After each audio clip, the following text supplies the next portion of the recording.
Welcome to SGT study circle. ఈరోజు మన వీడియోలో 5th class English new text book నుంచి 3rd యూనిట్ ద నెక్లెస్ అనే లెసన్కు సంబంధించిన గ్రామర్ గురించి తెలుసుకుందాం. ఈ లెసన్కు సంబంధించిన వొకాబులరీ అనేది కంప్లీట్ చేయడం జరిగింది. ఇప్పుడు మనం ఈ లెసన్కు సంబంధించిన గ్రామర్ గురించి తెలుసుకుందాం. ఆల్రెడీ ప్రీవియస్ వీడియోస్లో 5th క్లాస్ ఇంగ్లీష్కు సంబంధించిన వొకాబులరీ మరియు గ్రామర్కు సంబంధించిన వీడియోస్ అనేవి టోటల్గా కంప్లీట్ చేయడం జరిగింది. కానీ ఈ లెసన్కు సంబంధించిన గ్రామర్ అనేది చెప్పడం జరగలేదు, అనగా నేను మర్చిపోవడం జరిగింది.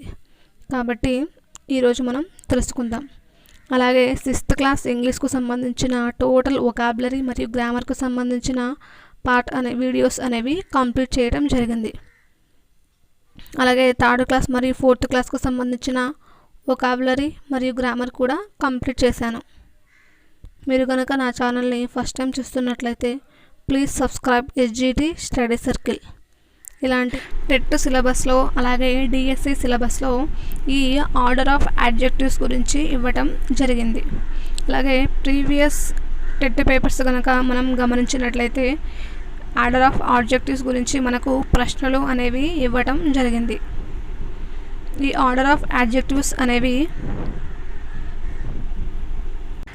కరెక్షన్ ఆఫ్ సెంటెన్స్లో ఇవ్వటం జరుగుతుంది. అలాగే మనకు ఒక సెంటెన్స్ అనేది ఇచ్చి వాటికి సంబంధించి ఫర్ ఎగ్జాంపుల్ ఇది కనుక ఒక సెంటెన్స్ అనుకున్నట్లయితే ఇందులో వచ్చేసి బ్యూటిఫుల్ అనేది ఆర్డర్ ఆఫ్ యాడ్జెక్టివ్స్లో ఏ యాడ్జెక్టివ్స్కి చెందుతుంది అనే విధంగా ప్రశ్నలు అడిగే అవకాశం ఉంటుంది. కాబట్టి ఈ ఆర్డర్ ఆఫ్ యాడ్జెక్టివ్స్ అనేది చాలా ఇంపార్టెంట్. దీనికి సంబంధించి కనీసం అంటే ఒక్క బిట్ అయినా లేకపోతే 2 బిట్లైనా వచ్చే అవకాశం ఉంటుంది. ఆలస్యం చేయకుండా వీడియోలోకి వెళ్ళిపోదాం. ఇక్కడ వచ్చేసి ఈ లెసన్కు సంబంధించి గ్రామర్ వచ్చేసి ఆర్డర్ ఆఫ్ యాడ్జెక్టివ్స్ గురించి ఇవ్వటం జరిగింది.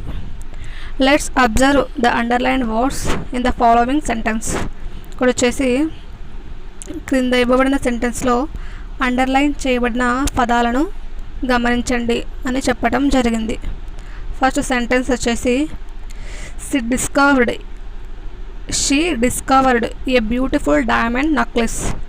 ఈ సెంటెన్స్లో బ్యూటిఫుల్ అలాగే డైమండ్ నెక్లెస్ అనే వర్డ్స్కి అండర్లైన్ చేయబడి ఉన్నాయి. ఈ సెంటెన్స్లో నెక్లెస్ అనేది నౌన్, అలాగే బ్యూటిఫుల్ డైమండ్ అనేవి 2 యాడ్జెక్టివ్స్ అనగా నౌన్ గురించి తెలియజేస్తాయి, అనగా నౌన్ గురించి వివరిస్తాయి. నౌన్ అనేది ఎలాగా ఉంది, పెద్దగా ఉందా, చిన్నగా ఉందా, లేదా రౌండ్గా ఉందా, లేదా బ్యూటిఫుల్గా ఉందా అనే దాని గురించి యాడ్జెక్టివ్స్ అనేవి వివరిస్తాయి. సింపుల్గా చెప్పాలి అంటే యాడ్జెక్టివ్స్ అనేవి నౌన్ యొక్క గుణాన్ని గురించి తెలియజేస్తాయి. Adjectives generally describe the nouns. Adjectives అనేవి సాధారణంగా నౌన్ గురించి వివరిస్తాయి. But there is an order in using the adjectives if there are more than one in a sentence. ఒక సెంటెన్స్లో 1 కంటే ఎక్కువ యాడ్జెక్టివ్స్ వచ్చినప్పుడు వాటిని ఏ విధంగా ఉపయోగించాలి, అనగా యాడ్జెక్టివ్స్ని ఒక ఆర్డర్లో ఉపయోగించడం ఉంటుంది. ఒకే సెంటెన్స్లో 1 కంటే ఎక్కువ యాడ్జెక్టివ్స్ ఉంటే వాటిని ఒక ఆర్డర్ ప్రకారం ఉపయోగించాలి. వాటి గురించి కింద ఇక్కడ ఇవ్వడం జరిగింది. ఫస్ట్ వచ్చేసి ఆర్డర్లో నెంబర్ గురించి ఇవ్వడం జరిగింది. నెంబర్స్ అనగా 1, 2, 3 ఎక్సెట్రా. ఇక్కడ వచ్చేసి సెకండ్ వచ్చేసి సైజ్. ఇక్కడ వచ్చేసి ఈ బాక్స్ అనేది మిస్టేక్గా ఇవ్వడం జరిగింది. ఫస్ట్ వచ్చేసి ఇది 1, ఇక్కడ 2, 3, 4, 5, 6, 7, 8, 9 ఇలా ఇవ్వాలి, కానీ ఇక్కడ మిస్టేక్గా ఇవ్వటం జరిగింది. ఫస్ట్ ఆర్డర్లో వచ్చేసి నెంబర్స్, సెకండ్ వచ్చేసి opinion. For example beautiful, ugly, bad, good, etc. Next వచ్చేసి size, for example big, small, tall etcetera. ఇవన్నీ కూడా నౌన్స్ గురించి తెలియజేస్తూ ఉన్నాయి. ఫోర్త్ వన్ వచ్చేసి ఏజ్, అనగా యంగ్, ఓల్డ్, లేకపోతే మిడిల్ ఏజ్ అనే దాని గురించి తెలియజేస్తుంది. నెక్స్ట్ వచ్చేసి ఫిఫ్త్ వన్ షేప్ అంటే ఆకారం గురించి, రౌండ్, సర్కిల్, లేకపోతే స్క్వేర్ షేప్ ఎక్సెట్రా. నెక్స్ట్ వచ్చేసి సిక్స్త్ వన్ వచ్చేసి colour, blue, red, white, yellow etcetera. Next వచ్చేసి సెవెంత్ వన్ ఆరిజిన్ అనగా మూలాలు, ఎక్కడ నుంచి వచ్చారు లేకపోతే ఎక్కడ నుంచి వచ్చింది నౌన్ అనే దాని గురించి ఈ ఆరిజిన్ అనేది చెబుతుంది. ఫర్ ఎగ్జాంపుల్ బ్రిటిష్, వెన్నీస్, లేకపోతే అమెరికన్, ఇండియన్ ఎక్సెట్రా. నెక్స్ట్ వచ్చేసి ఎయిత్ వన్ పర్పస్, నౌన్ అనేది ఏ పర్పస్ను కలిగి ఉంది. ఫర్ ఎగ్జాంపుల్ షైనింగ్, లేకపోతే ఫిషింగ్, టెన్నిస్, రీడింగ్, రైటింగ్ అలా అన్నమాట. నెక్స్ట్ నైన్త్ వన్ వచ్చేసి ఆర్డర్లో మెటీరియల్, నౌన్ అనేది వేటితో తయారయ్యి ఉంది. ఫర్ ఎగ్జాంపుల్ డైమండ్, లేకపోతే గ్లాసా, సిల్వరా, ప్లాస్టిక్ ఎక్సెట్రా. చివరిలో వచ్చేసి సెంటెన్స్కి చివరిలో నౌన్ అనేది ఉంటుంది. సెంటెన్స్ అనేది ఎప్పుడు కూడా సెంటెన్స్లో ఎప్పుడు కూడా యాడ్జెక్టివ్స్ అనేవి ఒకటి కంటే ఎక్కువ వచ్చినప్పుడు ఈ ఆర్డర్స్ను ఫాలో అవి సెంటెన్స్ అనేది ఉంటుంది. ఇక్కడ క్రింద వచ్చేసి కొన్ని సెంటెన్సెస్ అనేవి ఇవ్వటం జరిగింది. Look at the following examples. First వచ్చేసి నెక్లెస్ అనేది ఇక్కడ వచ్చేసి నౌన్.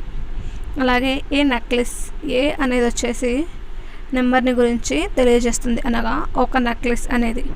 ఏ అనగా నెంబర్ని తెలియజేసేది, నెక్లెస్ అనగా noun. A diamond necklace, a అనేది నెంబర్ని తెలియజేస్తుంది, డైమండ్ వచ్చేసి మెటీరియల్కు సంబంధించిన యాడ్జెక్టివ్, నెక్లెస్ అనేది noun. Next a big diamond necklace, నెంబర్కి సంబంధించి, బిగ్ వచ్చేసి సైజుకు సంబంధించిన యాడ్జెక్టివ్, డైమండ్ వచ్చేసి మెటీరియల్కు సంబంధించినది, నెక్లెస్ అనేది noun. Next a beautiful big diamond necklace, beautiful అనేది ఒపీనియన్ను తెలియజేస్తుంది, బిగ్ అనేది సైజుని, డైమండ్ అనేది వచ్చేసి మెటీరియల్ని, నెక్లెస్ అనేది noun. A beautiful big blue diamond necklace, a అనేది నెంబర్కు సంబంధించి తెలియజేస్తుంది, బ్యూటిఫుల్ అనేది ఒపీనియన్ గురించి తెలియజేస్తుంది, బిగ్ వచ్చేసి సైజును గురించి తెలియజేస్తుంది. అలాగే బ్లూ అనేది కలర్కు సంబంధించిన యాడ్జెక్టివ్, డైమండ్ అనేది మెటీరియల్కు సంబంధించిన యాడ్జెక్టివ్, నెక్లెస్ అనేది నౌన్. ఇక్కడ వచ్చేసి ఈ సెంటెన్స్ మొత్తంలో నెక్లెస్ అనేది నౌన్. ఈ నౌన్ గురించి తెలియజేసేవి వీటన్నిటిని వచ్చేసి యాడ్జెక్టివ్స్. ఇవన్నీ కూడా యాడ్జెక్టివ్స్. నెక్లెస్ అనేది ఎలా ఉంది అని అంటే బ్యూటిఫుల్గా ఉంది, అలాగే పెద్దగా ఉంది, బ్లూ కలర్లో ఉంది, డైమండ్తో తయారు చేయబడి ఉంది అనే వాటి గురించి తెలియజేస్తుంది. నెక్స్ట్ వచ్చేసి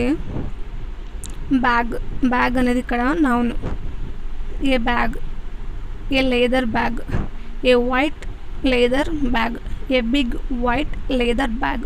ఇక్కడ వచ్చేసి ఏ అనేది నెంబర్కి సంబంధించిన యాడ్జెక్టివ్, అలాగే బిగ్ వచ్చేసి సైజుకు సంబంధించిన యాడ్జెక్టివ్, వైట్ వచ్చేసి కలర్కు సంబంధించిన యాడ్జెక్టివ్, లేదర్ వచ్చేసి మెటీరియల్కు సంబంధించిన యాడ్జెక్టివ్. ఇక్కడ నౌన్ ఏది అని అంటే బ్యాగ్ అనేది నౌన్. ఈ బ్యాగ్ను గురించి ఇక్కడ ఈ యాడ్జెక్టివ్స్ అనేవి తెలియజేస్తూ ఉన్నాయి. అనగా బ్యాగ్ అనేది పెద్దగా ఉంది, వైట్ కలర్లో ఉంది, అది లేదర్తో తయారు చేయబడి ఉంది అని చెప్పటం జరుగుతుంది. నెక్స్ట్ వచ్చేసి ఫ్లవర్స్. ఇక్కడ ఫ్లవర్స్ అనేవి నౌన్స్. 3 ఫ్లవర్స్, ఇక్కడ నెంబర్ వచ్చేసి 3 ఫ్లవర్స్, అనగా 3 అనేది నెంబర్కి సంబంధించిన adjective. Next 3 yellow flowers, 3 tiny yellow flowers, 3 lovely tiny yellow flowers. ఇక్కడ 3 అనేది వచ్చేసి ఆర్డర్ ఆఫ్ యాడ్జెక్టివ్లో నెంబర్కి సంబంధించిన యాడ్జెక్టివ్. అలాగే లవ్లీ అనగా ఒపీనియన్ గురించి తెలియజేస్తుంది. టిన్నీ అనేది వచ్చేసి ఆకారానికి సంబంధించినది. ఎల్లో వచ్చేసి కలర్. ఫ్లవర్స్ అనేవి ఇక్కడ నౌన్స్. ఫ్లవర్స్ ఎలా ఉన్నాయి అని అంటే ఫ్లవర్స్ వచ్చేసి ఇక్కడ 3 ఫ్లవర్స్ ఉన్నాయి. అవి ఎల్లో కలర్లో ఉన్నవి. అవి చిన్నగా చూడడానికి లవ్లీగా ఉన్నాయి అని చెప్పటం జరిగింది. అలాగే నెక్స్ట్ 4th ఎగ్జాంపుల్ వచ్చేసి ఏ బాయ్. ఇక్కడ బాయ్ అంటే నౌన్. ఏ బాయ్ అంటే ఒక బాలుడు. ఏ లిటిల్ బాయ్ అంటే ఒక చిన్న బాలుడు. ఏ అనేది వచ్చేసి నెంబర్కు సంబంధించి, అలాగే లిటిల్ వచ్చేసి సైజుకు సంబంధించి, బాయ్ అనగా నౌన్. ఏ స్మార్ట్ లిటిల్ బాయ్. ఇక్కడ స్మార్ట్ అనేది వచ్చేసి ఒపీనియన్కు సంబంధించినది. లిటిల్ వచ్చేసి సైజుకు సంబంధించి, బాయ్ అనగా నౌన్. అనగా బాలుడు ఎలా ఉన్నాడు అని అంటే స్మార్ట్గా లిటిల్గా ఉన్నాడు అని చెప్పటం జరిగింది. నెక్స్ట్ వచ్చేసి activity 5. Complete the table by using the examples given above. 1 has been done for you. ఇక్కడ వచ్చేసి ఇక్కడ ఇవ్వబడిన టేబుల్ని ఫిల్ చేయాలి. పైన ఇవ్వబడిన ఉదాహరణను ఉపయోగించుకొని మనం ఈ టేబుల్ను ఫిల్ చేయాలి అని చెప్పటం జరిగింది. ఒకటి మన కోసం కంప్లీట్ చేయటం జరిగింది. ఫస్ట్ వచ్చేసి ఇక్కడ ఆర్డర్ ఆఫ్ యాడ్జెక్టివ్స్లో first number, opinion, size, colour, materials అనేవి ఇవ్వటం జరిగింది. ఫస్ట్ సెంటెన్స్లో వచ్చేసి a beautiful big blue diamond. ఇక్కడ ఏ అనేది నెంబర్కు సంబంధించినది.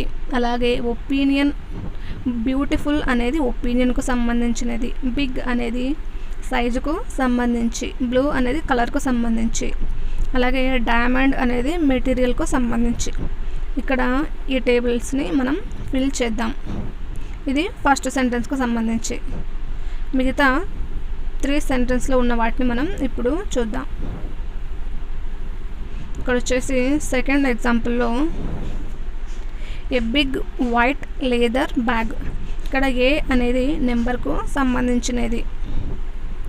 నెక్స్ట్ వచ్చేసి ఇక్కడ ఒపీనియన్ అనేది లేదు.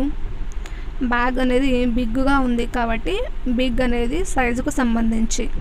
అలాగే బ్యాగ్ అనేది వైట్ కలర్లో ఉంది కాబట్టి కలర్ వచ్చేసి వైట్. ఈ బ్యాగ్ను వచ్చేసి లేదర్తో తయారు చేయటం జరిగింది కాబట్టి మెటీరియల్ దగ్గర వచ్చేసి లేదర్. నెక్స్ట్ సెంటెన్స్ వచ్చేసి 3 లవ్లీ టిన్నీ ఎల్లో ఫ్లవర్స్. ఇక్కడ 3 అనేది నెంబర్కు సంబంధించి, లవ్లీ అనేది వచ్చేసి ఒపీనియన్, టిన్నీ వచ్చేసి సైజు, ఎల్లో వచ్చేసి కలర్. ఇక్కడ వచ్చేసి మెటీరియల్ అనేది ఇవ్వలేదు. నెక్స్ట్ సెంటెన్స్ వచ్చేసి ఏ స్మార్ట్ లిటిల్ బాయ్. ఇక్కడ ఏ అనేది వచ్చేసి నెంబర్కు సంబంధించి, స్మార్ట్ అనేది ఒపీనియన్,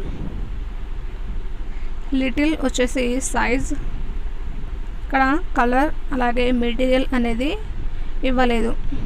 పైన ఇవ్వబడిన సెంటెన్స్లో ఇవ్వలేదు. నెక్స్ట్ వచ్చేసి activity 6. Underline HH words in the following sentence. ఇక్కడ వచ్చేసి క్రింద ఇవ్వబడిన సెంటెన్స్లో HH వర్డ్స్ని అండర్లైన్ చేయండి అని చెప్పటం జరిగింది. ఫస్ట్ వచ్చేసి when did you go to the market. ఇక్కడ వెన్ అనేది HH వర్డ్. అలాగే why do you trouble me. ఇక్కడ వై అనేది. Next where will you meet him. ఇక్కడ వేర్ అనేది HH వర్డ్. అలాగే how did you spend your holidays. ఇక్కడ how అనేది HH వర్డ్. అలాగే whom do they want to elect. ఇక్కడ హూమ్ అనేది HH word. These are called question words. ఇక్కడ వచ్చేసి ఈ HH వర్డ్స్ని క్వశ్చన్ వర్డ్స్ అని అంటారు. అనగా ఇవి ప్రశ్నించటానికి ఉపయోగించే పదాలు. Let's learn how to use these HH words. ఇప్పుడు మనం HH వర్డ్స్ని ఎలా ఉపయోగించాలి అనే దాని గురించి నేర్చుకుందాం. ఫస్ట్ హూ అనే HH వర్డ్స్ని వచ్చేసి used for questioning about a person. ఒక పర్సన్ గురించి ప్రశ్నించేటప్పుడు హూ అనే డబుల్ వర్డ్ని ఉపయోగిస్తాము. అనగా పర్సన్ని గురించి తెలుసుకునేటప్పుడు అనే క్వశ్చన్ చేసేటప్పుడు. నెక్స్ట్ వచ్చేసి what, used for questioning for particular information. ఏదైనా ఒక పర్టికులర్ ఇన్ఫర్మేషన్ గురించి అడిగేటప్పుడు వాట్ అనే డబుల్ వర్డ్స్ని ఉపయోగించి మనం ప్రశ్నిస్తాము. వాట్ అనగా తెలుగులో మీనింగ్ వచ్చేసి ఏమిటి. అలాగే హూ అనగా ఎవరు. నెక్స్ట్ వచ్చేసి వేర్ అనే డబుల్ వర్డ్ని వచ్చేసి used for questioning about the place. స్థలాన్ని గురించి ప్రశ్నించేటప్పుడు అంటే ఎక్కడ ఉన్నారు అనే దాని గురించి ప్రశ్నించేటప్పుడు, లేకపోతే ఎక్కడ ఉంటారు అలా ప్రశ్నించేటప్పుడు వేర్ అనే డబుల్ వర్డ్ని ఉపయోగిస్తాము. వేర్ అనగా తెలుగులో మీనింగ్ వచ్చేసి ఎక్కడ. నెక్స్ట్ డబుల్ వర్డ్ వచ్చేసి వెన్ అనగా మీనింగ్ వచ్చేసి ఎప్పుడు. దీన్ని ఎలా ఉపయోగిస్తాము అంటే used for questioning about the time. అంటే టయాన్ని గురించి ప్రశ్నించేటప్పుడు వెన్ అనే డబుల్ వర్డ్ని ఉపయోగిస్తాము. అలాగే విచ్ అనగా తెలుగులో అర్థం వచ్చేసి ఏది. Which used for questioning about the object. ఏదైనా ఒక విషయం గురించి, ఒక వస్తువు గురించి కానీ లేకపోతే ఒక విషయం గురించి కానీ అడిగేటప్పుడు విచ్ అనే డబుల్ వర్డ్ని ఉపయోగించి మనం ప్రశ్నిస్తాము. నెక్స్ట్ డబుల్ వర్డ్ వచ్చేసి హౌ అనగా తెలుగులో మీనింగ్ వచ్చేసి ఎలా. Used for questioning about the manner. అంటే ఏదైనా ఒక మేనర్కు సంబంధించి ప్రశ్నించేటప్పుడు హౌ అని ప్రశ్నిస్తాము. నెక్స్ట్ వై అనగా తెలుగులో మీనింగ్ వచ్చేసి ఎందుకు.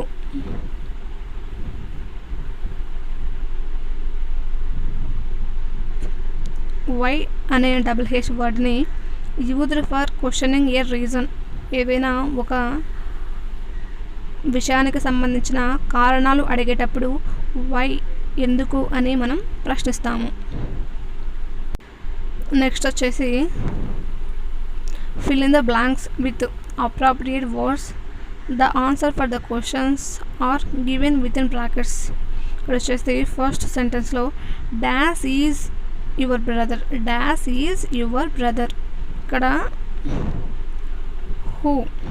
హూ ఈజ్ యువర్ బ్రదర్ అంటే మీ బ్రదర్ ఎవరు. ఇక్కడ ఎవరు అంటే ప్రశ్నిస్తున్నారు. ఎవరు అంటే ఒక పర్సన్ గురించి ప్రశ్నించటం జరుగుతుంది కాబట్టి ఇక్కడ హూ అనేది correct answer. Sanjay is my brother ఇక్కడ ఆన్సర్. నెక్స్ట్ వచ్చేసి dash does she finish work. ఇక్కడ వచ్చేసి వర్క్ అనేది ఎప్పుడు ఫినిష్ చేయడం జరిగింది. ఇది టయాన్ని గురించి తెలియజేస్తుంది కాబట్టి ఇక్కడ ఆన్సర్ వచ్చేసి when does she finish work. Next third question వచ్చేసి dash did you keep your money. ఇక్కడ వచ్చేసి dash did you keep your money. నీ మనీని ఎక్కడ దాచిపెట్టుకుంటావు. ఇది స్థలాన్ని గురించి ప్రశ్నించడం జరిగింది కాబట్టి ఇక్కడ ఉపయోగించే డబుల్ వర్డ్ వచ్చేసి స్థలానికి సంబంధించి కాబట్టి where. I keep money in my purse. అంటే నా పర్స్లో నేను మనీని దాచిపెట్టుకుంటాను. నెక్స్ట్ ఫోర్త్ క్వశ్చన్ వచ్చేసి dash will you meet your friend. Dash will you meet your friend. నీ ఫ్రెండ్ను ఎక్కడ కలిసావు. ఇక్కడ ఇది కూడా స్థలానికి సంబంధించి కాబట్టి ఎక్కడ అనే దానికి where. I meet my friend at school. Next వచ్చేసి dash much did you pay for that dress. ఇక్కడ వచ్చేసి I paid 1000 rupees for the dress. ఇక్కడ డ్రెస్కు ఎంత పే చేసావు. ద డ్రెస్, ఆ డ్రెస్సుకు ఎంత పే చేశావు అని అడగడం జరిగింది. కాబట్టి ఇక్కడ ఆన్సర్ వచ్చేది హౌ, ఎంత. How much did you pay for the dress. ఇంతటితో ఈ లెసన్కు సంబంధించిన గ్రామర్ పార్ట్ అనేది కంప్లీట్ అవ్వడం జరిగింది. టోటల్గా 5th క్లాస్ ఇంగ్లీష్కు సంబంధించిన వొకాబులరీ మరియు గ్రామర్కు సంబంధించిన వీడియోస్ అనేవి కంప్లీట్ చేయడం జరిగింది. ఇలాంటి మరిన్ని వీడియోస్ కోసం please subscribe SGT study circle. 5th class ఇంగ్లీష్కు సంబంధించిన టోటల్ గ్రామర్ మరియు వొకాబులరీ పార్ట్ అనేది కంప్లీట్ అయ్యింది కదా. వాటికి సంబంధించిన వీడియోస్ లింక్స్ని ఈ వీడియోస్ కింద డిస్క్రిప్షన్లో ప్రొవైడ్ చేస్తాను. Thanks for watching.